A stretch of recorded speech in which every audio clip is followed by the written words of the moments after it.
அன்பின் உள்ளங்களே, இது ஆண்டின் 5வது நாள், திங்கட்கிழமை.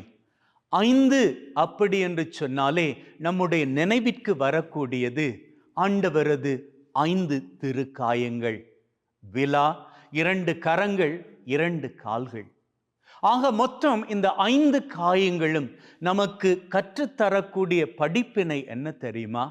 அவரது காயங்களுக்குள் நாம் நம்பிக்கை வைக்கின்ற பொழுது அந்த காயங்கள் நம்முடைய நம்பிக்கைக்கு கைமாறு கொடுக்கும் அப்படி என்பதுதான். என்ன கைமாறு? நம்பிக்கையோடு உங்களுக்கு என்ன காரியங்கள் தேவையாக இருக்கின்றனவோ அவற்றையெல்லாம் ஒவ்வொரு காயங்களுக்குள்ளாக நீங்கள் ஒப்பு கொடுத்து ஜெபித்து பாருங்கள். ஒரு வேளையில் நீங்கள் உங்களது குடும்பத்தை குறித்து ஒப்பு கொடுக்கலாம், அல்லது உங்களது தொழிலை குறித்து ஒப்பு கொடுக்கலாம், உங்களது படிப்பை குறித்து ஒப்பு கொடுக்கலாம், குழந்தை பாக்கியம் குறித்து ஒப்பு கொடுக்கலாம், வெளிநாட்டு பயணம் குறித்து ஒப்பு கொடுக்கலாம்.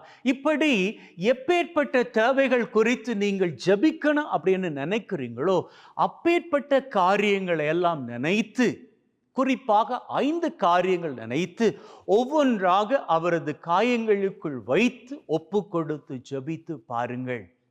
அப்படின்னா உடனே அற்புதம் நடந்துருமா அப்படின்லாம் கேட்காதீங்க.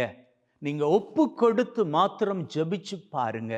நிச்சயமாக தன் மீது நம்பிக்கை வைக்கக்கூடிய யாரையும் ஆண்டவர் ஏமாற்றியதாக சரித்திரமே கிடையாது. நீங்க மாத்திரம் அப்படி ஒப்பு கொடுத்து ஜெபித்து பாருங்கள்.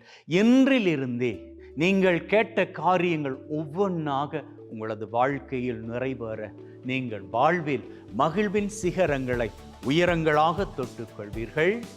ஆமென்.